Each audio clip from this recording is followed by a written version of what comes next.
This is a challenge problem solution. So we have a logarithmic equation set up here, and this equation is quite interesting. Um, I'm going to first show you the most common way that students solve this equation. That's actually slightly wrong. Um, I think it's still a very creative solution, so we'll go over that first. I'm going to do it in red to show you that it is not correct.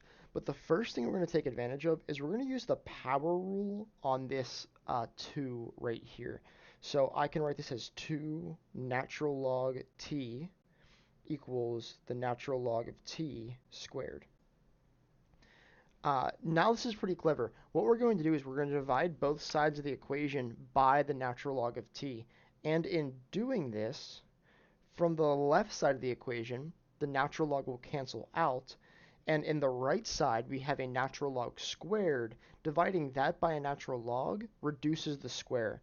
And now we have 2 equals the natural log of t. Now, from this point, this is a pretty straightforward equation to solve. Let's raise both sides over an e. And if I get e to the 2 equals e natural log of t, well, the e in the natural log will reduce, and I get e squared equals t. Now, what is wrong with this solution? Well, e squared equals t is a correct solution. You can put that back into your equation. You can verify that it's correct. However, there is another solution that this method didn't capture. You can take a moment, you can pause and try and look at the original equation and think about what that solution is. It's kind of straightforward if you think about it enough. Um, we might be able to just guess the solution, right? What value do I put into a logarithm to make it 0?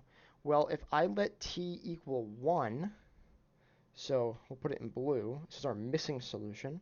If I put t equals 1, well, the natural log of 1 squared is the natural log of 1. That equals 0. And the natural log of 1 squared, with the square on the outside, equals 0 squared, and that is 0. So 1 is a valid solution, and that naturally leads us to ask, well, is there a method we could use to solve this that would get us both answers? Because, in an ideal world, I don't want to have to solve it, get one answer, and then kind of just think about it to get the other answer. I want a method that lets us solve the equation simultaneously. Um, Maybe you can see it coming, but the way that we're going to do this is with U substitution. So U substitution is the foolproof method to solving this equation, and you may notice the hidden quadratic. Our first step is, so I'm still going to do it, or not still, I'm doing it in green. So green, this is for the correct solution, right?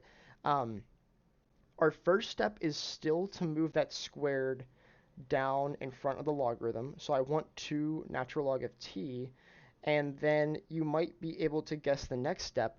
I'm going to set my substitution of u equals the natural log of t. What this leads to, after I substitute, is 2u equals u squared. And now we have a quadratic, and a pretty easy one to solve at that. I can move the 2u over to one side. Now I can factor out a u, and I get u minus 2. Now we see that my two solutions for u are u equals 0 and u equals 2. If we bring our substitution back, I'm solving two equations. The natural log of t equals 0 and the natural log of t equals 2. Raise e over both sides, I get t equals e to the 0 and t equals e squared. We already know that this is a correct solution, and then of course e to the 0 is t equals 1. And so you can see that this alternate method of using u substitution led to two correct answers within the same method. So the u substitution method is the more foolproof method of solving this equation. And really, the indicator that you would want to use that is whenever you see a thing that looks eerily like a quadratic, it's a pretty good sign that you're going to want to use U substitution.